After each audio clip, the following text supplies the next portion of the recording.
welcome to another video.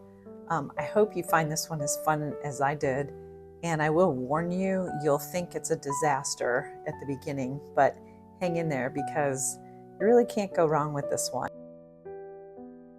So I'm just wetting my paper down, and I chose a wash brush, and we're just going to go blending in colors from the top down. So try to get a nice even stroke. As long as the paper's wet, you can keep going in and fooling with it. I'm also going to prop my block up at an angle so that you can see already the pigment starting to run down. That's going to help us with the nice even wash. So I didn't tape off or mask. You're welcome to. I'm just using the full sheet here. So I'm using my whole arm and I'm going all the way across. And I chose a turquoise here to start. You can use any colors that you see in the reference photo, or you can make up anything you want. Next, you're going to add your second color. We're going to use 3 colors to make our wash. If you only want to use 2, that's fine. Just go all the way to the halfway point in your paper before introducing the next color. And you can see with the paper tilted, the colors are starting to blend nicely. I saw that I needed a little more water, so I'm just really soaking my paper with my sprayer, and I'm going to start back up at the top and rework it.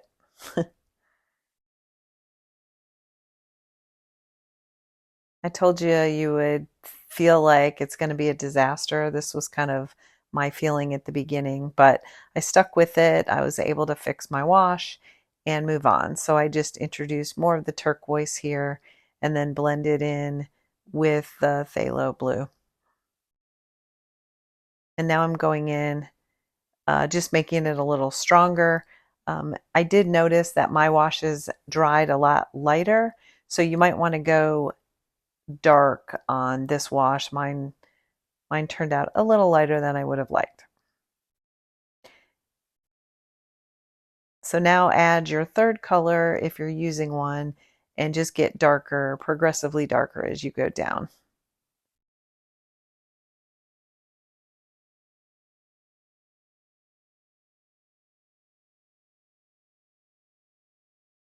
I can see here that I'm a little bit uneven, which is what I'm showing you.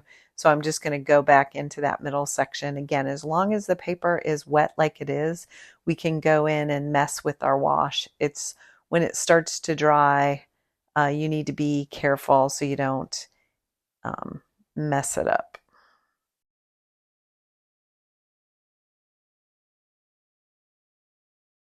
Once you feel like you have a good distribution of the color, and as long as your paper's tilted, it'll kind of work its way down. You'll get a really nice even wash. It just takes some practice.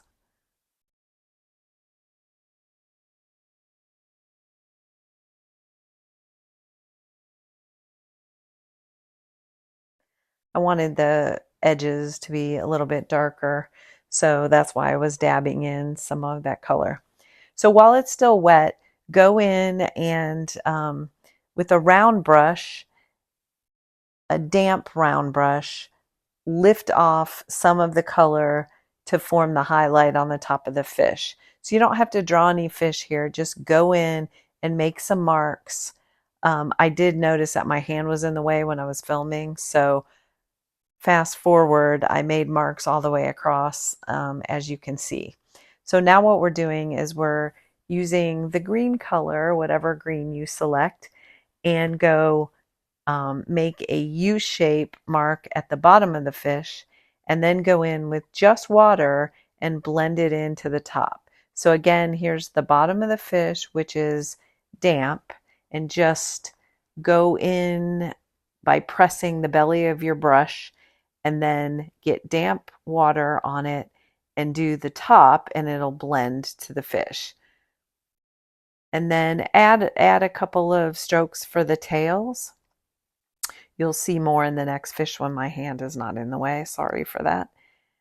And I'm just going to do that for all of the fish using the same green color. So I'm making a stroke at the bottom that's dark, and then I remove the paint from my brush and go in with just damp water and connect the top of the fish to the bottom. If you don't get enough contrast, just do what I do here and just add a little more of the dark.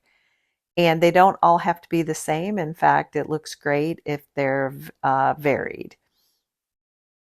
So by pressing that round brush down and then lifting up, you get that nice sort of crescent shape, which is what we're looking for.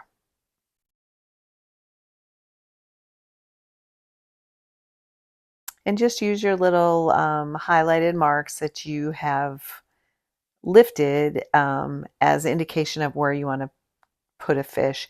And I in no way counted the fish in the reference photo. I just went in and made a grouping. So the reference photo was just to give us an indication of a school of fish underwater, and that's what we're replicating. So now I'm just speeding up because I'm just repeating this to get the rest of the fish. And you get better as you go, just like anything. But I realized I could go ahead and get the tails in the same time just by overlapping my stroke, and you'll see that technique.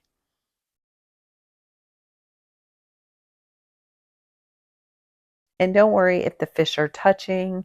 They should be crowded. Some are bumping into each other. Just go ahead and use those lifted off marks as your marker as where to start putting the fish.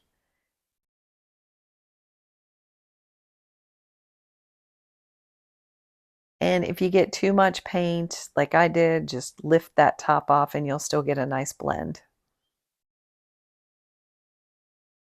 Same is true if you need a little more dark, just go in. This is not a perfect science. It's really just using the capability of a watercolor to make these nice blends.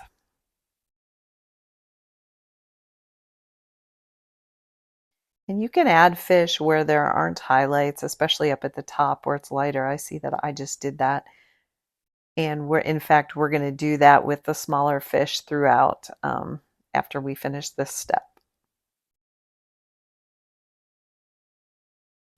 And take your time and have fun. It's a very zen thing to be making these types of marks where it's just a very relaxing kind of motion. And we want to have fun when we paint, so that is the purpose. And I think this was a good subject matter to get that achieved. Okay, so now that we've done all of the green fish, let's make some smaller ones, and I'm also going to start making a few blue fish just for some variety. I could see there were some darker fish in the reference photo, so that's what I'm trying to replicate here. And I'm using the same method, although with the smaller fish, you don't have to really try to get a distinct blend because they're so tiny. So just vary the color of the blues. You can even mix in green, which I think I do as well.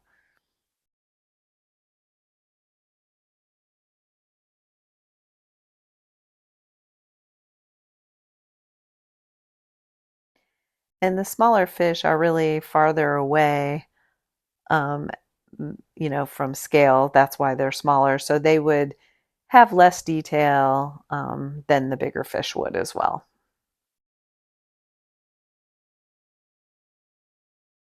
And even though the reference photo is up there, at this point, I'm really just getting an idea that I want some more diving fish, and some are going to be painted facing upward,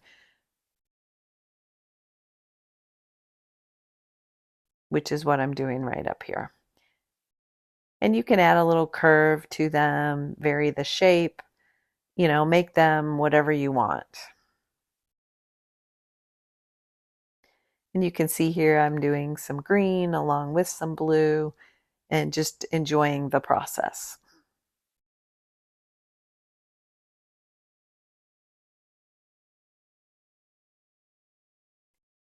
So after you get all the small fish done, we are going to be adding a few details as a top layer. My fish were pretty much dry by the time I got to them. If your fish are wet, just wait a minute so you get that nice uh, wet on dry.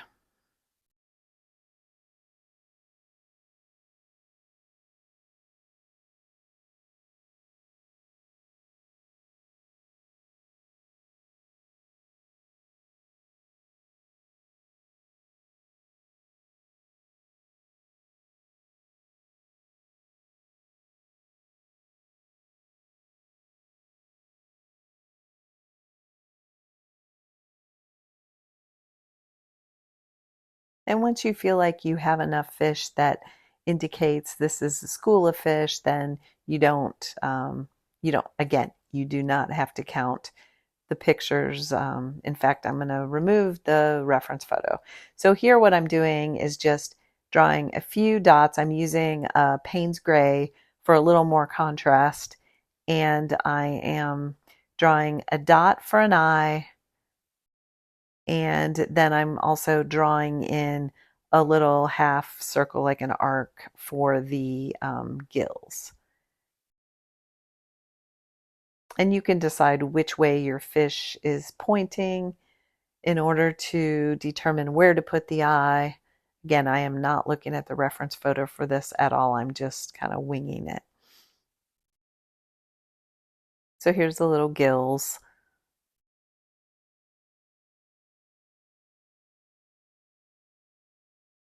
So now I'm just speeding up because I'm just doing the same repetition for the rest of the fish.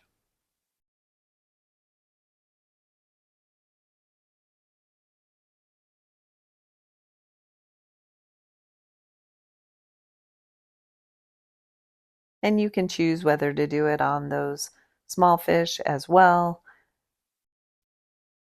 Again, they're way in the background, so they're not going to have as much detail as I said.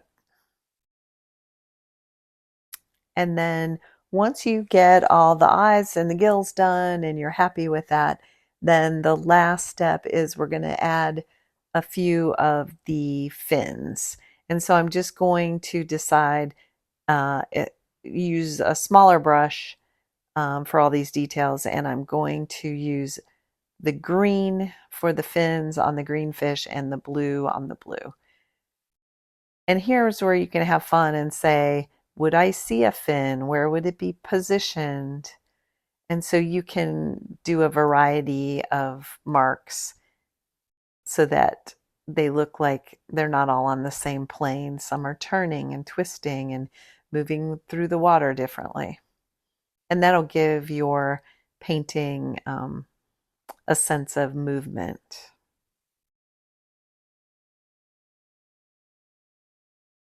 And just like with the fish, vary the value. The fins can be darker so they stand out. And as I'm speeding up, just because we're doing that throughout the rest of the fish.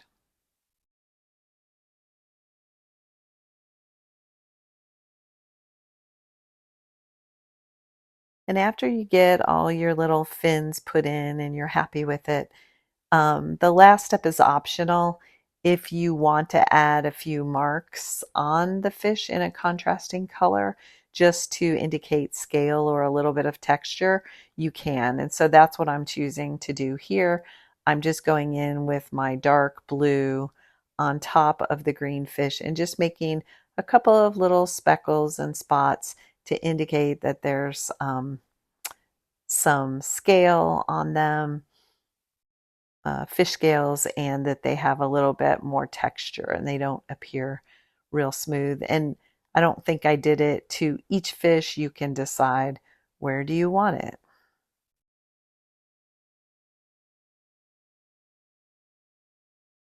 And I think that makes a nice kind of finishing detail to them. So this wraps up our School of Fish. And I hope that you survived, you made a beautiful wash, and you enjoyed painting them with me. Thanks for joining me again today.